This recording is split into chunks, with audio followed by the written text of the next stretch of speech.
I had the pleasure of playing Stray recently, and I was absolutely delighted. I know in my last video I just talked about going back to the classics, and I still plan to do that. I just wanted to experience this game for a while. It's rare to see a project like this that just comes by once in a while. A nice rewarding game that feels good, has had love and attention poured into it just to pull you into their story, for if just a few hours. That's how I feel these adventures always go. Fleeting moments of victory, followed by the sweet release of serotonin. Then I run the walk of shame as fast as I can. But not with these games. Games that we truly enjoy and leave a lasting impression. Stray was one of those games. Without further ado, let's get into it. There's certain narrative adventures that keeps my gaming passion alive to this day. One of the earliest memories I have is of a quaint little game you may know as Seventh Saga. Shortly after A Link to the Past, immediately chased that with a serving of Paper Mario the Thousand Year Door, then hit him again with another serving of Zelda, this time in the form of the Wind Waker or Twilight Princess. And just when you think you couldn't get any better, hit him with that entire PS2 lineup of amazing games. Spyro, Jak and Dexter, Crash Bandicoot, Kingdom Hearts. I mean, it just doesn't stop. You have The Darkness, Devil May Cry, Resident Evil, Banjo-Kazooie, Halo, Cameo, Fable, Blood Omen, Custom Robo, the list goes on and on. We have had so many passionately crafted delights in the history of gaming, and that's the thing, it's the history of gaming. This, my friends, is the essence of gaming's heritage. Rarely do we get a chance to be swept off our feet, because most of us have lived numerous adventures by now. But Stray does that. In an era where people are wasting time playing war games that have been recycled to hell and back, someone releases a small story about a cat, lost in a world that's much bigger than he knows. And no, I'm not talking about Blacksad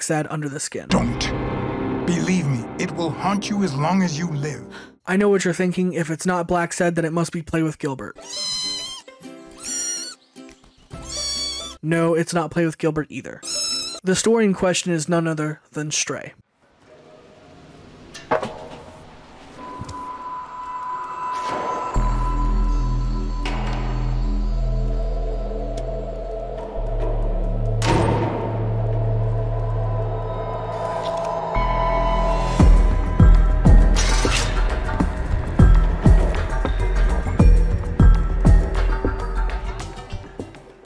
Stray is a small narrative around a pack of, you guessed it, stray cats, namely the orange one. Getting separated from his pals, he falls into the depths of an underground city infected and ravaged by an evolved bacteria that eats everything in its path. Humans have long died out and have been replaced by companions, robot beings that inhabit this underground city. They have evolved to include human-like rituals and tasks into their way of life. They cook and work like humans do, fight and love and more. I don't want to spoil anything that the game has to offer. This is mostly learned within the first hour or so. It took me roughly under 7 hours to mostly complete everything, gather all the memories, and finish relevant side quests. I may have missed a couple badges, but I got most everything else covered, and it didn't feel daunting this time. A lot of the time with games, it feels like too much. Overwhelming is the word I used to describe it. With Tears of the Kingdom, it just felt like a chore. Stray made it feel like a reward. It must be that in part of the level design feels so fluid and wonderful. Pair that with everything being interactable and being able to climb on and explore whatever you want, you're always going to have fun. It's a constant desire to explore and move forward, a where can I go next feeling. All the little details packed in are absolutely adorable and amazing as well. It really pulls you into the world that they've created. The most impressive to me was the visuals and backstory the game came up with. The game used all these neon lights that were so visually appealing against gray dead backdrops of a broken city. The lights pointed towards hope and ultimately where you needed to go. It was like it was selling the same dream of hope to you to reunite you with your feline friends. The game captured the essence of being a cat perfectly. That frustrating feeling of a cat disturbing you, knocking things around and off shelves, and creating a mix of chaos and cuteness. One thing that I do think the developers should have done is to include some people that get upset at you scratching. That's one thing I think of that even my cats do, and we get crazy when they do it. But then they are 10 minutes later doing the same thing. Unless I missed it, I didn't see any opportunities like that around, but if there was a sequel, some water spraying companions and angry tones might help play a keynote in immersion. Honestly, when I try to come up with anything that was bad in this game, I can't really think of one. It's surprising. I usually always have a few good critiques, but I find myself at a loss this time. It's like the developers really did invest their time into making it as good as possible. I think I found a few visual bugs and audio related quirks, but nothing that made my experience a negative one. I could even complain that the game needed to be longer, but at this point, I was missing a short narrative adventure to have fun with. It covered all the bases for me in that aspect. When I started the game, the movement did feel a bit odd and uncomfortable at times, but I quickly got over it, and it became second nature to move as a quadruped.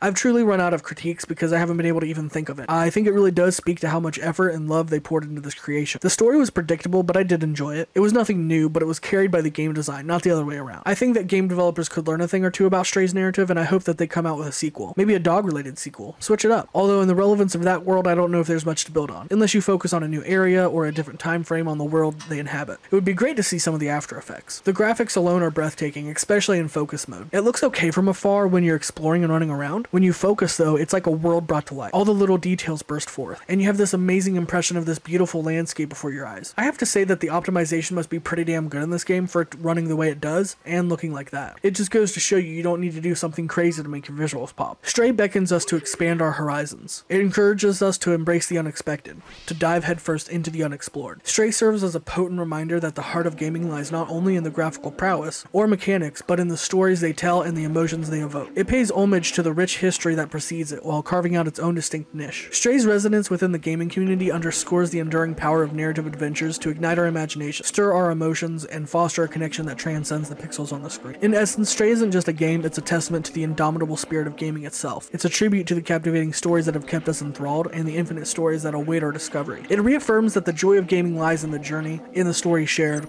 and in the connections forged. Everyone, I hope you enjoyed what I had to say about the game known as Stray. Please, if you liked what you heard today, make sure to stray that subscribe button. Have a wonderful day, everyone.